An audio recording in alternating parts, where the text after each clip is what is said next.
সত্যি মেয়েদের জীবন পরিবর্তনশীল। মেয়ে থেকে যখন সন্তানের মা হয়ে যায় তখন সন্তানকেই সবচেয়ে বেশি প্রাধান্য দেওয়া হয়। এই যেমন ছেলেমেয়েরা বাড়ি না থাকলে তাদের পছন্দের রান্না বাড়িতে হয় না, আমিও তার মধ্যে ব্যতিক্রমী নই। এই আজ যেমন হচ্ছে একটা ঝাল মিষ্টি টাইপের ডিম কষা আর চিংড়ি মাছের পোলাও। এটা আমার ছেলে খেতে খুব পছন্দ করে। ডিমের ডালনা ডিমের কারি বাড়িতে হয়, কিন্তু এইটা বাড়িতে ও এলেই হয়। এই ডিম কষাটার একটা মজার ব্যাপার হচ্ছে, যখন খাওয়া হবে তখন বেশ মিষ্টি মিষ্টি লাগবে, কিন্তু খাওয়া হয়ে গেলেই ঝাল লাগবে। আর এটা ঝোল ঝোল হয় না, একদম ড্রাই হয়।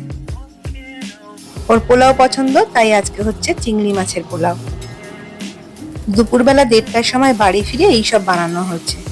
অন্য সময় হলে হয়তো করতাম না, কিন্তু সব কথার শেষ কথা, আমি যে মা